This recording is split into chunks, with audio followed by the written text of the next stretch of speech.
నాగార్జునసాగర్ ప్రధాన డ్యాంపై సీఆర్పీఎఫ్ భద్రత తొలగించారు. నాగార్జునసాగర్ డ్యాం తిరిగి ఎస్పీఎఫ్ ఆధీనంలోకి వచ్చింది. గత తెలంగాణ అసెంబ్లీ ఎన్నికల పోలింగ్ సమయంలో సాగర్ వద్ద జరిగిన ఘటనల దృష్ట్యా రెండు రాష్ట్రాల అధికారులతో జలశక్తి శాఖ సమీక్ష నిర్వహించింది. సాగర్ నిర్వహణపై ప్రభుత్వాలతో చర్చించి నిర్ణయం చెబుతామని అధికారులు తెలిపారు.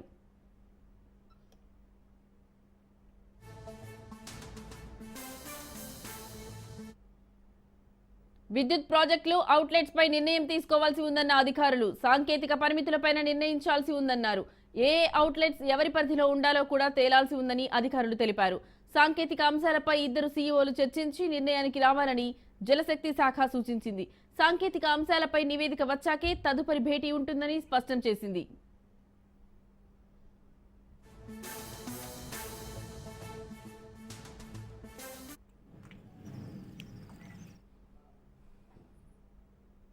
శాసనసభ ఎన్నికల పోలింగ్ నేపథ్యంలో నాగార్జునసాగర్ ప్రాజెక్టు నిర్వహణ విషయంలో ఇరు రాష్ట్రాల మధ్య వివాదం రాజుకుంది. బోర్డుకు ఇండెంట్ ఇస్తున్న తెలంగాణను పదే పదే అడగాల్సి వస్తోందని, 13వ గేట్ నుంచి తమ వైపు ఉన్న గేట్లను తామే ఆపరేట్ చేసుకుంటామని ఏపీ ప్రభుత్వం ప్రకటించింది. ఇదే విషయాన్ని కృష్ణా బోర్డుకు రాసిన లేఖలో ప్రస్తావించింది. అయితే ఏపీ పునర్వ్యవస్థీకరణ చట్టం ప్రకారం సాగర్ నిర్వహణ తెలంగాణే చూస్తుందని, కాబట్టి వెంటనే ప్రాజెక్టును అప్పగించాలని తెలంగాణ కేంద్రానికి వరుస లేఖలు రాసింది.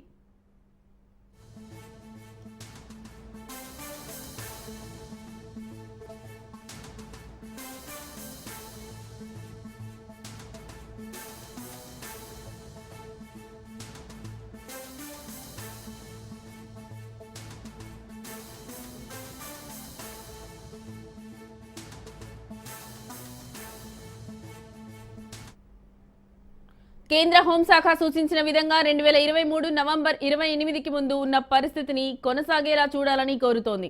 నాగార్జున సాగర్ ప్రాజెక్టు నిర్వహణ విషయంలో ఇరు రాష్ట్రాల మధ్య వివాదం రాజుకుంది. బోర్డుకు ఇండెంట్ ఇస్తున్న తెలంగాణను పదే పదే అడగాల్సి వస్తోందని, 13వ గేట్ నుంచి తమ వైపు ఉన్న గేట్లను తామే ఆపరేట్ చేసుకుంటామని కృష్ణా బోర్డుకు లేఖ రాసింది.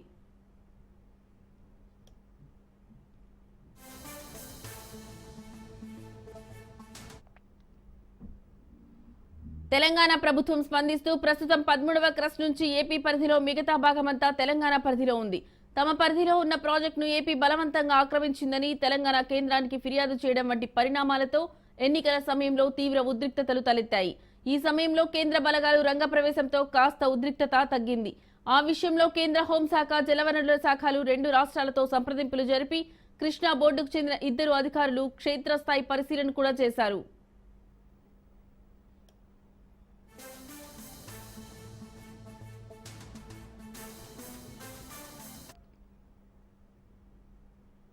అయితే ఏపీ పునర్వ్యవస్థీకరణ చట్టం ప్రకారం సాగర్ నిర్వహణ తెలంగాణే చూస్తుందని, కాబట్టి వెంటనే ప్రాజెక్టును అప్పగించాలని తెలంగాణ కేంద్రానికి వరుస లేఖలు రాసింది.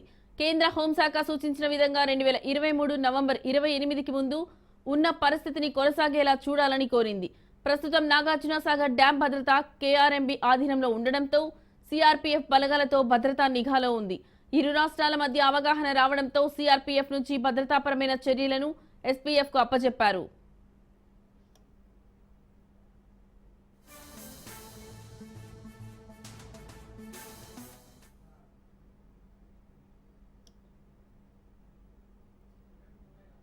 ఇక ఇదే అంశానికి సంబంధించిన మరింత సమాచారం మా ప్రతినిధి కిరణ్ ఫోన్ ద్వారా అందిస్తారు. కిరణ్, మీ దగ్గర ఉన్న లేటెస్ట్ అప్డేట్స్ ఏంటి? లక్ష్మి, గత కొద్ది రోజులుగా నాగార్జున సాగర్ భద్రత పైన హైడ్రామా కొనసాగుతూ వస్తుంది. 2023 ఎన్నికల కౌంటింగ్ రోజు మొదలైనటువంటి యొక్క నాగార్జున సాగర్ భద్రత విషయం గత కొద్ది రోజులుగా వివాదాస్పదంగా కూడా మారిందని చెప్పవచ్చు. ఏదైతే 23 ఎన్నికల రిజల్ట్ నాడు నాగార్జున సాగర్ పై ఉన్నటువంటి భద్రతను ఏపీ పోలీసులు అడ్డుకోవడం తోటి యొక్క ఉద్రిక్తత నెలకొంది. నాగార్జున సాగర్ భద్రత ఇరు రాష్ట్రాల యొక్క ఆధీనంలో ఉండాలని కోరుతూ వస్తున్నాయి. అయితే ప్రస్తుతానికి కేంద్ర బలగాలు ఉన్న చోట తెలంగాణ చెందిన సిఆర్పిఎఫ్ బలగాలతో నాగార్జున సాగర్ భద్రత కొనసాగించాలని కూడా నిర్ణయానికి వచ్చారు. అయితే ఆ కేంద్ర జలశాఖ అధికారులు ఇరు రాష్ట్రాల అధికారులను పిలిపించి ఈ సూచనలు ఇవ్వాలని కూడా కోరడం జరిగింది. అయితే ఏపీ పునర్విభజన చట్టం ప్రకారం 13వ గేట్ నుంచి తమకే అధికారం ఉంటుందని తెలంగాణ మొదటి నుంచి కూడా వాదిస్తూ వస్తుంది. అయితే 13వ గేట్ మొత్తం 26 గేట్లలో సగం గేట్లు తెలంగాణ వైపు, మరో సగం గేట్లు ఏపీ వైపు ఉన్న ఆ కేంద్ర బలగాలతో పాటు అక్కడ ఉన్నటువంటి పోలీస్ వ్యవస్థ యొక్క భద్రతను పర్యవేక్షిస్తూ వస్తుంది. అయితే ఆ ఏపీ పునర్విభజన చట్టం ప్రకారము ఇంత ముందుకు ఉన్నటువంటి నవంబర్ 28 కన్నా ముందు ఉన్నటువంటి పరిస్థితినే తిరిగి కొనసాగించాలని తెలంగాణ కేంద్ర జనవరుల శాఖ కూడా లేఖ రాసింది. ఈ లేఖ రాసిన నేపథ్యంలో ఇరు రాష్ట్రాలకు చెందినటువంటి సీఓలతో పాటు నాగార్జున సాగర్ ప్రాజెక్టు అధికారులు అందరూ కూడా సమావేశానికి ఢిల్లీలో హాజరైనప్పటికీ ఇంకా ఈ వివాదం కొనసాగుతూనే ఉంది. తాజాగా నిన్న కూడా ఇక్కడ ఉన్నటువంటి బలగాలను తొలగించడంతో మరోసారి యొక్క చర్చ మరోసారి తెరపైకి వచ్చింది. మొత్తానికైతే కేంద్ర జలవనరుల శాఖ ఇరు రాష్ట్రాల అధికారులను పిలిపించి దీనిపైన ఇప్పటికైనా ఒక నిర్ణయం తీసుకోవాల్సిన అవసరం అయితే ఉంది.